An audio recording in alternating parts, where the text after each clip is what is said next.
Good evening, Best Choice Realty agents. Good to see you. Getting everybody dialed in tonight. Thank you for jumping on. We're running a couple minutes behind. I had to try to get my lighting adjusted today, so I apologize for that.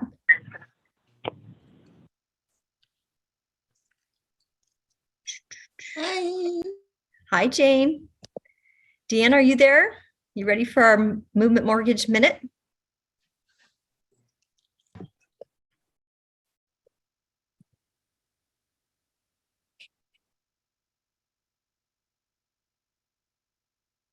Let's see, you got to unmute Deanne, Shannon.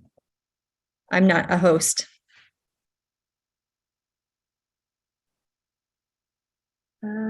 She is.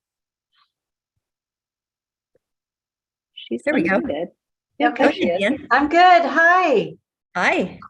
Hi, everyone. Hello. Happy Monday. Hopefully you can hear me. We can hear you just fine. Go ahead. Okay, wonderful. So Deanne over at Movement, just normal. It's not as sleepy as it was the last couple of weeks. It's actually, we're seeing some activity, which is a great thing. Hopefully you are as well. Interest rates are, they're down from their highs. So we're still in that 6.25, 6.5. So they're actually improved since last week. So that's really great news. And I just want to let you know that the Feds are going to meet again on the 13th of December, 13th and 14th. So, keep your eyes open for that. And we'll know if interest rates are going to, as we expect, we don't expect there's going to be much of a movement in the overnight rate. So that's going to hopefully bode well for the mortgage markets. And I would like to invite you really quickly on December 19th.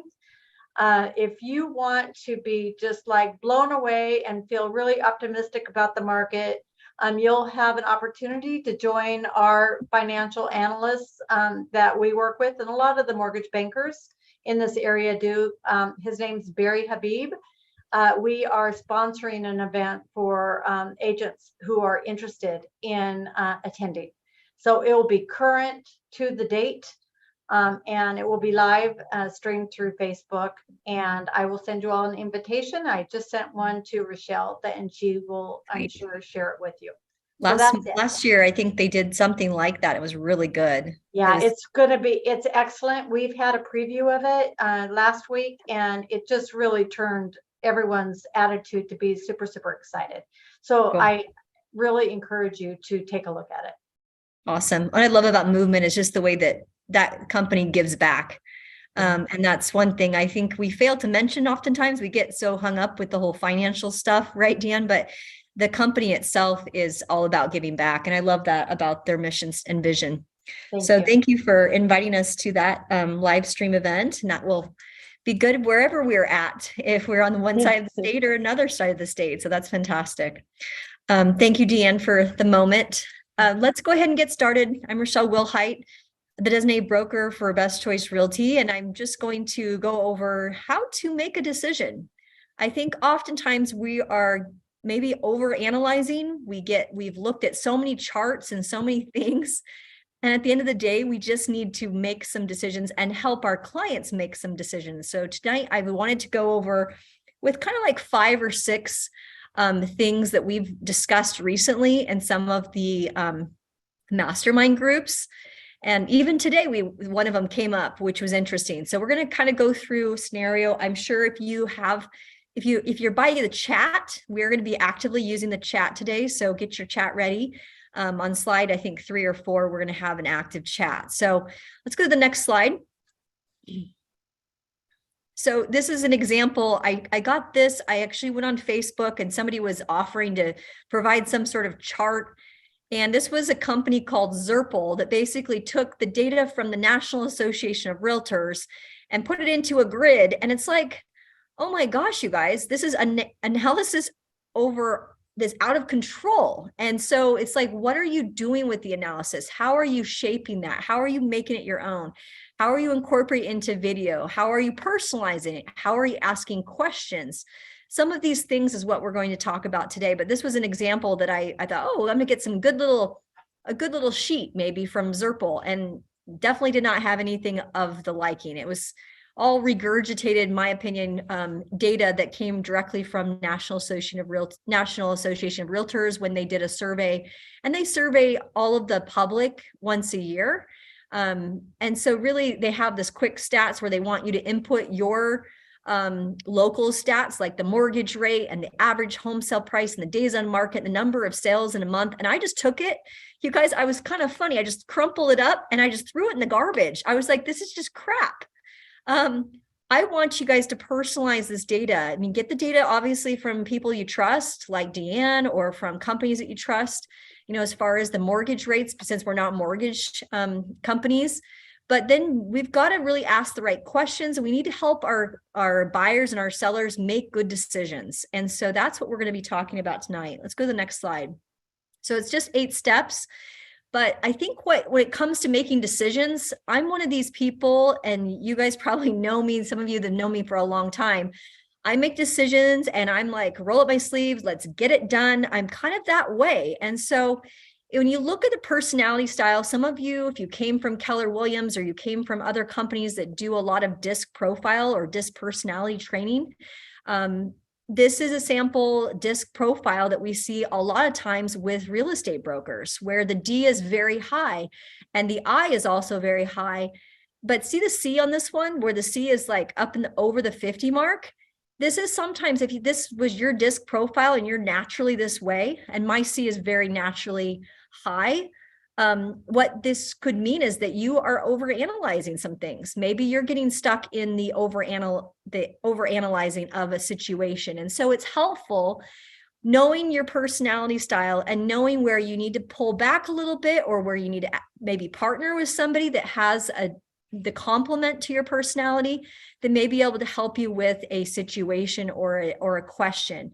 So if you're dealing with an issue, maybe it's a client situation, maybe you got an offer that's way too low and your seller's like, I can't believe this is happening. Maybe your seller is more of an I and not a C, and just like going crazy and blowing up your phone today. I mean, this happens on a Monday. So those types of situations, you really need to understand who you are, who is your personality, and who you can basically, you know, how you can make up those gaps by asking the right questions. So if you've never taken the DISC profile, we do, anytime I employ somebody to work in my inner circle, I definitely do a DISC profile to make sure they complement the areas of the team. If you want to DISC profile your seller, I've done that a few times. You can certainly DISC profile even your parents, or those of you they're closer to maybe some siblings, and you're trying to, you know, understand where they're coming from. And knowing where your sibling is, like my brother is very, very high C. I'm very much on the D and the I. We know where we are more of a yin and a yang. We go better together, and we know how to stay out of each other's way. So it's very helpful. I have an access to a free profile if you want it. Just send me an email today and I'll be happy to shoot you over the link. And it doesn't take you longer than about 15 minutes to fill out. And then it gives you a very comprehensive results. Let's go to the next slide. So the D, or the driver, the decision maker, the one on the left is the one we're going to be talking about. How can you look to help guide yourself? Maybe you're a very, very high, maybe you're a high S or a high C. Maybe you're overanalyzing. You need to make decisions a little bit quicker, maybe in the new year. Are you looking to guide yourself or maybe your client into making a decision? This is the type of webinar that I wanted to cover, and I've been wanting to cover this for a while now. So here are some examples that we're going to go through tonight. Making offers. I'm seeing a lot of this. Offers are coming in super, super low on a lot of listings, not just my listing, on many, many others. And so how do we deal with that? How do you guide your seller to even counter taking listings off the market? How do you guide your seller maybe to consider the strategy around taking the listing off the market, or maybe not taking the listing off the market? How do you guide your seller into, or I'm sorry, how do you guide your buyer into dealing with the buyer agency agreement that they've signed and now they want to cancel because they want to go with a family member? That's a situation or an issue that's happened. Maybe you have they want to cancel because there was just too many things that came up on the inspection report. That's also come up this last week. Not showing for appointments. I'm out here in Idaho today, And I had 2 cancellations, not showing up for appointments. It's like, yes, I understand there's sickness and there's other kind of issues, but there's also bigger reasons sometimes when people are not showing up for appointments. Not high enough results with farming a neighborhood. That also is something that I've worked on feverishly over the last couple of months because I wanted to really see results out of my farm. So all of these could potentially be issues you might be facing or a client's facing, or that you may have not encountered, but you will encounter if you're in this business for longer than a couple months. Let's go to the next slide. So how do you deal with these things? Step 1, you need to identify the problem. So if you throw, like I just did at you, I threw about 6, 7 problems at you. You really want to isolate. Number 1, step 1, isolate the real problem, the main problem, the problem that's really setting yourself back. What problem are you facing now? What happened? What's going on in your real estate or your personal life? What is the problem that you're trying to solve for? If you're going to be a good decision maker and you're going to make decisions that's better for to be a higher on the D or a higher decision maker, you're going to want to identify the problem, get at the identification. So what happened? Let's go with the first one where let's go with the farming, because I thought that was interesting. I looked at a lot of the problems, and there's certainly a lot of problems that I could tackle. And I thought, which problem is bugging me the most in my personal business? And I think the one that was driving me crazy the most in the last month was my personal farm in my neighborhood. And so I said, what problem am I facing now? My problem I'm facing now is I'm driving into my neighborhood and I see a Redfin listing sign go up. And then I see a friend of mine who took a listing on the street over from mine. So it's 2 listings in my farm that went on the market. And so I'm finding that I was missing something. There's something that happened. What am I facing now? What happened? Well, the signs went up on the market. And then what's going on? I just am consistently marketing to my farm, but I'm not getting the results that I want. So I've identified the problem being the farming is my problem. Step 2. So Shannon, I wanted you to ask me some questions. So step 2 is all about gathering information. So if I told you that's my problem with my farm, what would you want to do to help me gather more information? So these are some of the questions that we kind of brainstormed.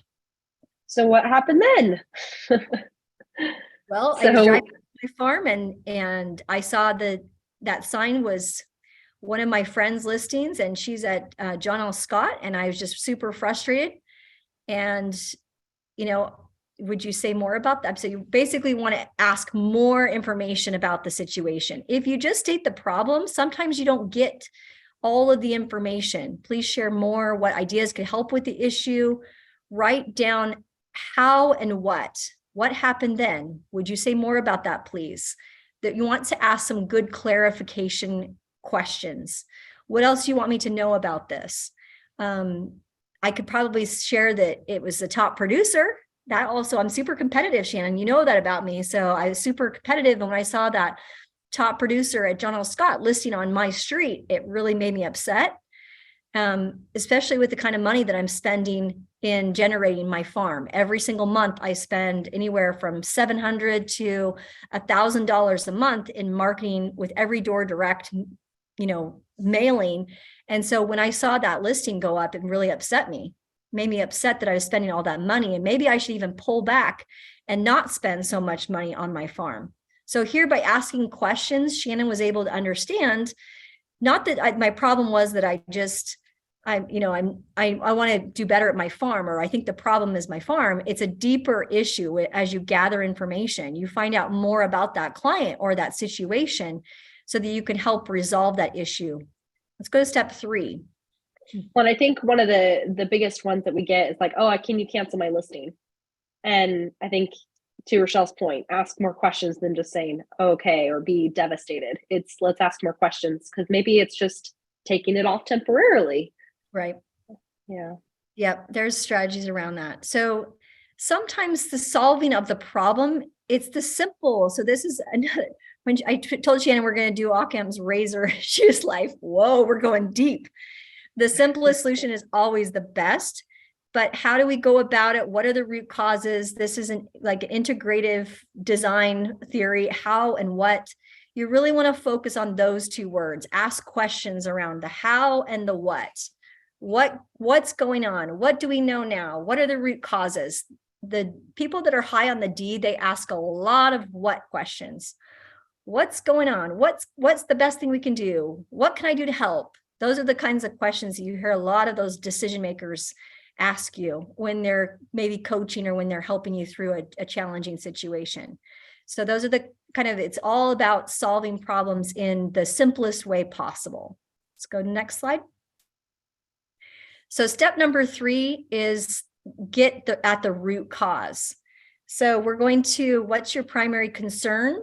From your perspective, what's the most important issue here?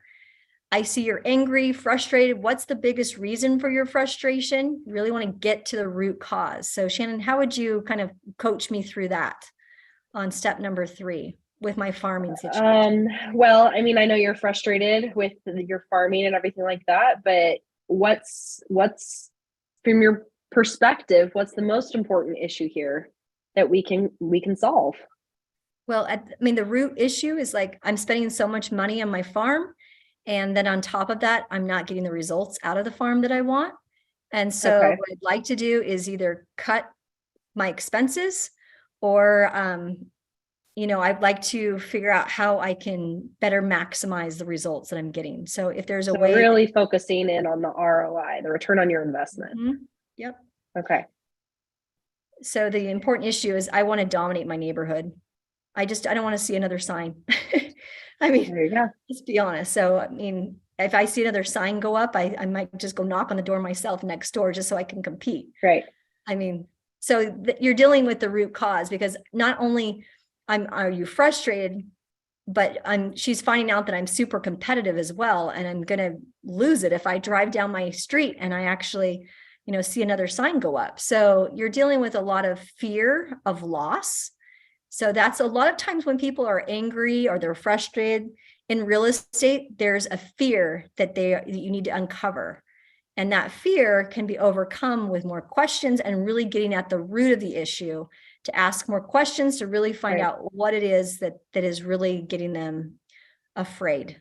Well, I think I'll throw another scenario, Rochelle. The seller that we met with in the farm that one time, he was frustrated too about he didn't want to put his home on the market. I don't want to go on the market. I want to sell off market. I want to sell off market or something like that. Bring me a buyer. It's easy just to say, oh, well, I don't have a buyer, I'm not going to deal with the matter. But asking more questions is actually what secured us the appointment. Right. I know you're frustrated. Why? What's going to help you get to the point where you can put your house on the market with an agent that can actually sell your house? Asking more questions to get to the root of his concern. Right. And then once you figured out he was getting divorced and that divorce was in the path, that was like, you would never have got that if you didn't ask and really got at the root cause of the issue. What was preventing him from putting his house on the market? The root cause was the looming divorce that was going to be taking place, right? Yeah. Yeah. Awesome. Let's go step 4. So step 4 is one thing that I've learned in leadership training and also in my past with how I've helped solve problems. But step number 4, if it's done right and you ask your client maybe for what could you do, or what have you considered, what choices do you have?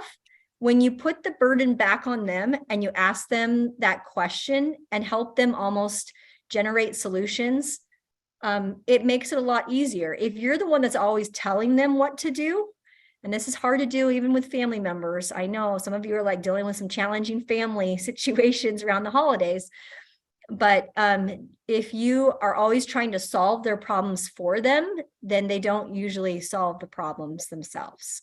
Some of the times they actually solve the problems themselves. So what could you do, Shannon? So if you're in your situation where you're wanting to take the home off the market, okay, you say you're a client that has their home on the market and you're not seeing the showings are going down. We've identified that, we went on the market at a higher price, but now we've dropped and we've dropped again.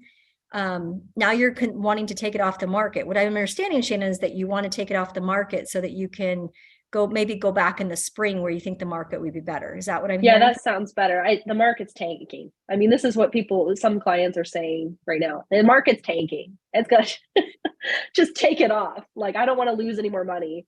I'll sell in the spring when it's better.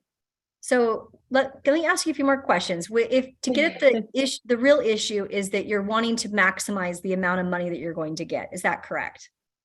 Well, yes, absolutely.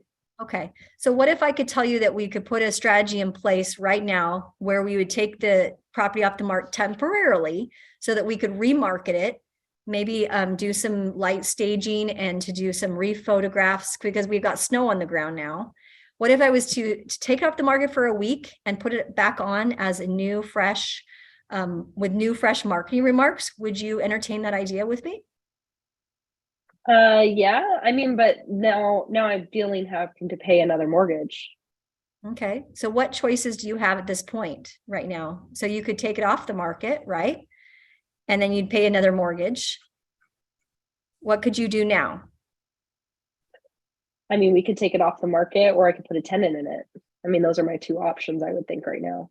Okay. So let's make a list of what you could do, no matter how outrageous it is. And let's figure out some solutions that may work for you and for your situation. And you literally just make a list with the people and just kind of bullet point some of the ideas and let them kind of absorb. Why don't you sleep on it tonight and let's revisit the situation tomorrow. Don't just sign off on a cancellation on a listing so easily. Let's make them think about their solutions on their own. So step 4 becomes a little uneasy. It is. That's normally when you're coming up with solutions, they're not always easy. And then step 5, let's go to step 5. You'll want to choose the best solution. So of all the things you could do, Shannon, this would be like tomorrow when we talk, what do you want to do? When you really slept on things, what made the most sense for you and your family? I want to turn this property so I can go buy that condo down in San Diego that I wanted. Okay. So let's do it. Let's So sell what it. we'll need to do is I'll need to get your signature on a temporary off market, and then we'll come up with a plan to get it back to market. That's what we'll do. So just I need 7 to 10 days to get that to happen. Okay. So I'm going to send you some paperwork. I'll need your signatures on, and then we'll be ready to rock and roll. There you go. So choosing the best solution, and it's basically collaboratively working with that client to choose the best solution in step 5. Go to step 6. What steps need to be taken to implement? I did basically step 6 with the steps that need to be taken to implement. I'll send you the paperwork. What's one action step that you could take right now to address the problem? That also is putting that ball back in their court and saying, what one thing could you do to help address this problem too? It's a team approach. In this scenario, it's like we're taking the house off the market. Well, what's some of the feedback been on the property since we had it listed before? Is there an issue with the carpeting? Is there an issue with the smell? Is there something that's in the neighborhood, or is there some sort of curb appeal problem that we can solve while it's off the market? We had a listing one time out in Tacoma where it wasn't necessarily how much the showing stuff was coming up. It was some of the deferred maintenance. So they took it off and they're like, okay, we're going to paint the bedroom, or we're going to paint this, and we're going to pull up the carpet and refinish those floors so that they can see those beautiful hardwood floors underneath. Take the time while we're getting new photos to do some of that deferred maintenance or solve some of those issues that we were having with feedback. Perfect. Okay. And then the last step is step 7 is to, did it work? And if not, what can we do to improve? I think the biggest CEOs, and you guys are all CEOs of your own real estate business, but CEOs make decisions all the time. We make tons of decisions, and you know what? You make decisions, and sometimes they're not the best decisions, and you improve on those decisions, and you give it another try, and you keep trying, you keep pushing forward. If you're stuck at always analyzing things and overthinking some things, you would not have purchased that condo. You would not have purchased that investment property.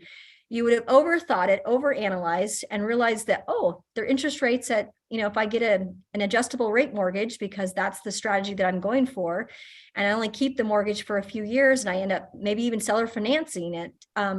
There are some other angles that you can take. I would never have looked at that if you didn't go through the 7 steps. But if not, what can we do to improve?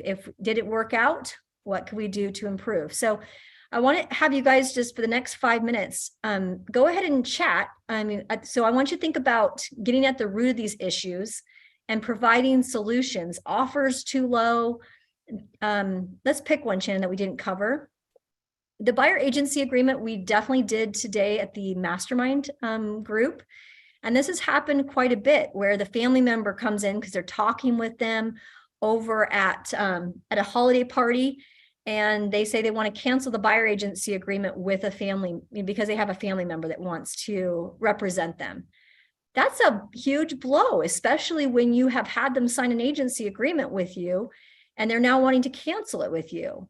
What are some ideas that could you do in step 3 and 4 to really get at the root of the issue? And then also to propose some ideas. Let's open up the mic, Shannon, and let's see if we can get some chats coming through on the buyer agency agreement. This is a real deal. It really happened to somebody today.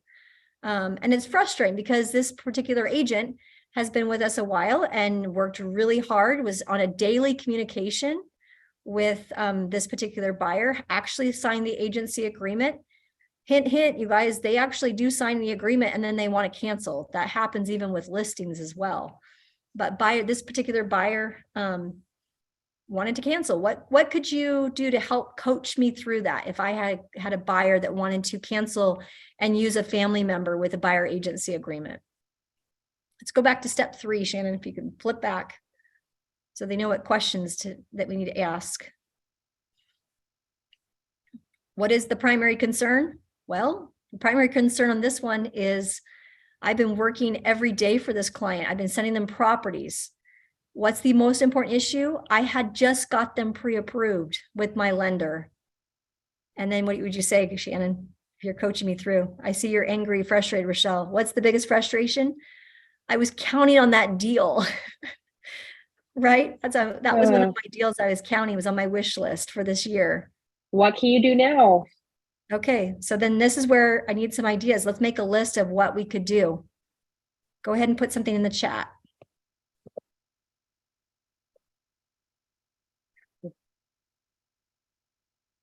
I can already think of at least 2 ideas. So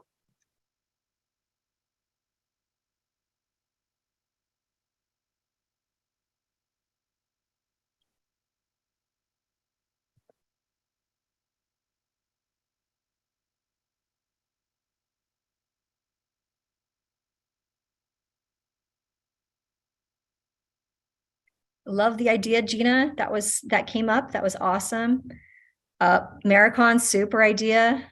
Ask the question why. She's definitely an Maricon analyzes, so that's good. So she's going with the why question. Why are they choosing their family member? So why? Ask more questions about that. What was Gina's idea, Rochelle? So you can share. Gina's idea was to work on some sort of referral arrangement. I mean, if they are working with that other family member, and that family member is showing them properties, maybe we could work on a referral agreement and work together. Yep. Jeannie, good. They won't want to hurt their feelings. Again, we need to ask enough questions. Would the, what areas does your family member service? Is there any benefit working with your family member? That's a good one, Santoso. Is there any benefit working with your family member? That's a great question. See, it's interesting when you when you think in this way and you have like as a team, you generate solutions. Your way is not always the right way. Sometimes you have to open yourself up and let others guide you through possible solutions. Just by putting it out there in just a minute to 2 minutes here, we were able to come up with probably 4 or 5 different ways we could handle this. And great, Craig, how long has your family member been in the real estate business? Love it. If it's a short period of time, work on, phrase your thing on experience. So I like a combination of all this. Why didn't they choose their family member in the first place? Yeah, I mean, there's a lot of questions. You can go from all kinds of fear of loss, but what you want to do is find the best solution. Just kind of hurry and jot down some of the ideas. Pick the best solution. I think many of us get stuck on number 3 and number 4, and it's a vicious circle. And sometimes you just need to get some ideas, pick the best solution, run with it, and let the chips fall where they lay and execute. And that's what this agent, one of the agents did, but was looking for some guidance, like how could have I improved? And just with our round the table discussion this morning, we had various ideas, and even I got some more tonight that would be very helpful. Do you want to mix personal with business? That was kind of the direction that he took. But it could make for a very awkward holiday. So, I mean, he was looking for other ways of getting at that issue. So we covered that one. Was there another? I've got another one. Yeah, I've got one more, Rochelle. I think this one's coming up quite a bit. It's the first one that's on there, making offers too low. And I've got a great scenario because this is one that actually got posed to me recently by one of our agents as well.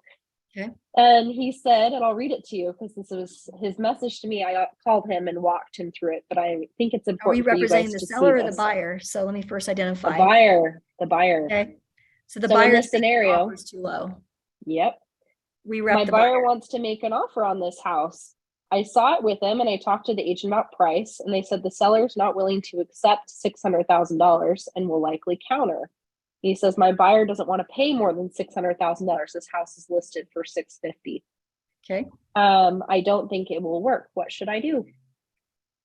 Okay. Well, if you have an agency relationship with that buyer, right off the cuff is you do make offers when your clients ask you to write the offer. So, but step one, we have to identify, let's go with the first step. Identifying the problem where we represent the buyer and the buyer wants to make a lowball offer. We need to gather as much information about the situation. So what could you do? I mean, we could just hurry and quickly solve the problem for him, but that's not going to be the right solution. We're trying to guide him in the way to get a winning solution. What choices have you considered, Shannon, with this one? Did they look at into the lender? Is the lender pre-approving them only for 600? Well, and then that's the clear problem too. This particular client is well approved. They're approved for over $100,000 more than what this particular offer would be. So they're well able to purchase the home, but they don't want to overpay for it. And I think that's kind of the key point. They want to get a deal. Okay, so solutions then will need to be choices that we are going to have to propose are going to have to be very data driven. Making sure that we look at that CMA. We're doing a CMA for that property. Yeah, go ahead and chat in the chat if you can, if you've got some things on step 4. So make a list of what you could do, no matter how outrageous. I think one of the biggest things that I deal with when I deal with people wanting to offer is, you know what, we can always offer what you want, Shannon, at 600, but what we want to do is we want to get that seller to counter you. What do you think it would take to get that seller to counter you? If you were in the seller's shoes and you were, say, listed at 650, what kind of offer would you be expecting? Do you want me to answer? Is that hypothetical? That's crazy. Go ahead, Jan, sorry. I would say, for this particular seller, if they were saying, we want to counter, if I were a buyer's agent in that scenario, I would say, what, buyer, it kind of depends on how long this house has been on the market. If it just came on the market at $650 and we're offering $75,000 below list price, that could be offensive to the seller. Will they actually counter us? Right. So what choices we could certainly, when you give people choices, they like that. So Shannon, we could go in and we could offer at the 600 and we may not get a counter offer. We can go in 625. We can go in halfway between and be firm at that, or we could just not offer at all and keep looking. So that would be the choice scenario, generating solutions for them. Step 4 is what choices do we have, and break it down in simple ways. So that would be a strategy.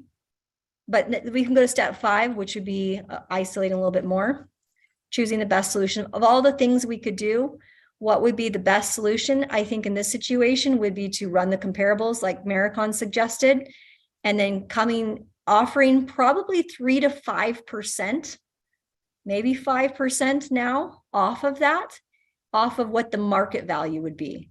Many listing agents are overpricing their listings. They don't have a realistic grasp. They don't even know how to price a listing.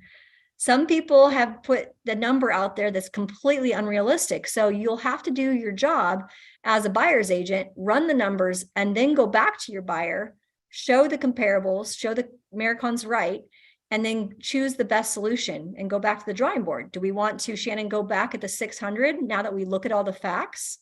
Or do we want to get that seller to come off of that price by about, 10%, because they're overpriced by 10% and we need to get them off, get them off of that price. So let's maybe look at how we structure the offer. So it's not just the price that we're asking for. Maybe we show them that we're serious and we do the inspection ahead of time too. So we take that off the table. So there's other ways at getting at the price and showing the seller that you're serious, and also showing them that you're well qualified, that will help them in structuring a winning offer. But I can tell you right now, we don't know what the seller will go for. What we do know is what the facts are. Gina, educating the buyer, yes. Keep it super simple. Yep. Share with buyers that want to offer crazy low and it's been working. Yep. Sharing examples, that's a good idea. Another good solution would be share examples of in the past, especially if you represent another buyer. Just say, share an example. Sometimes buyers like to know that they're not alone. There was another property, Shannon, that was 750, and we went in at 700 after we did the analysis, and the sellers countered at 725, and we actually got them a deal for 715. Right. So that would be an example of but we had to go back and forth. We couldn't just come in at 650 when it was 750, 100,000 off, when the comparables showed that the price needed to be where the price needed to be. So let me go back to the drawing board, run the numbers, and come back to you with a range that we can play with. How does that sound? So that's kind of the way that I think Gina is going, is educating the buyer about what the market is. And you can definitely use past experiences or things like that to help you. I think we've got through most of them. Making offers too low, taking listings, we kind of covered that. Buyer agency, we did that one. Cancel on inspection. Most of the inspections, if a buyer wants to cancel an inspection, either you probably didn't coach them through set the expectations with them. There's something that's making them freaked out on the inspection. It allows them to back out just about on any reason, either in Washington or in Idaho. So if they're wanting to cancel an inspection, really ask them some more questions so that you can truly understand what it is they are, because you don't want to make that same mistake again, right? If you find them another property, you don't want to go through that whole process all over again. So really get at the root of the issue, go through the steps, especially when they're feeling like they need to cancel on the inspection. I found out one time that my client just went through a miscarriage, right? And it was like super sad. I mean, if I didn't ask enough questions, I would never have understood what was the reason for the cancellation. They had, gone through that process in step 3. And if I would have just gone with step 1 and went right to the chase and tried to solve the problem and just sent the 35R and backed them out, I would never have understood really what was at the root cause of the issue. And it took us a little bit longer to find them a property, but at the end of the day, I still have that client for life. That client calls me all the time. Those types of things happen, real life situations happen. And so you do have to ask more questions to really go through the steps appropriately. And not showing for appointments. I brought that one up on our mastermind group, and I got some great advice from our group this morning. So it was cool. Let's go to the last slide, Shannon, and I'll wrap up. If you have not joined a mastermind group, this is my pitch. I don't get to pitch very often, but we have a fantastic mastermind group. We actually have 4 mastermind groups. They are no more than 12 people in a group. They meet on Zoom or in person once a month. It's not a big time commitment, but if you're feeling like, I just feel like I'm alone or into the next year, I want to mastermind with other top producers or other people that want to give back in this type of way. This is the way for you to get feedback on maybe a challenge you're experiencing in the last month, where you allow the group, just like we kind of did today, allow the group to give you some creative ideas or some wise decision-making. We did this very, very well. It's fast-paced. You don't get to spend a lot of time. You have to shut up You have to state your issue, and then you'll have to let the group brainstorm, just like we did on Zoom here, provide some ideas to spark some interest. Everybody gets an opportunity. That's why we keep the groups less than 12. And it's an awesome way for you to interact and build relationships with other fellow Best Choice Realty agents. One of the groups is kind of fun. They do on Zoom, and there's a gal from, I think, April and Lisa from Yakima, and they're networking with, somebody from Bellingham and down in Tacoma. So if you are feeling like you just need that, it is a free, go to the next slide. It's does not cost you anything except your time, which I know time is valuable. 12 members. Candace runs a few. I run a couple as well. It's not a class. It's not a group coaching session. It's not where the host takes over. It's not a training. It's not a gripe session. It's not a place to discuss, your Mary Kay or your other kind of business or sensitive topics. And I love Mary Kay, by the way. That was just a fun little play. But watch your production soar with the power of the supportive group. So you do have to sign up for it, and there is some openings for the new year. So if you are wanting to participate, just send Candace or me an email, and we'll be happy to add you to the group. Or if you're finding like that time is not going to work for your new year, maybe your schedule has changed, and you just need to move things around, this would be the time to do that. So it's kind of a nice reset in January. So if you're interested, let us know. And we'd love to have some more mastermind sessions with small groups. Any other questions, Shannon, that came up? No, but I think I will pipe in about the masterminds. I think, for me personally, it was really good to be involved in one of the mastermind sessions at one point when we had that turn in the market. And it was really helpful to have other agents where they're like, yeah, I'm encountering it too. This is what I'm doing to solve it. It's all about solutions rather than complaints. I think in that way, it's all about let's solve it, which I think was great. It's very empowering. It was also really, really helpful so that you could take some stuff away and apply it to your own business immediately. Candace, anything? I don't know if Candace is on tonight. Or is she on? I don't think so. Yeah. All right. Well, we'll let you guys go. Hopefully this was helpful. Thanks again, everybody.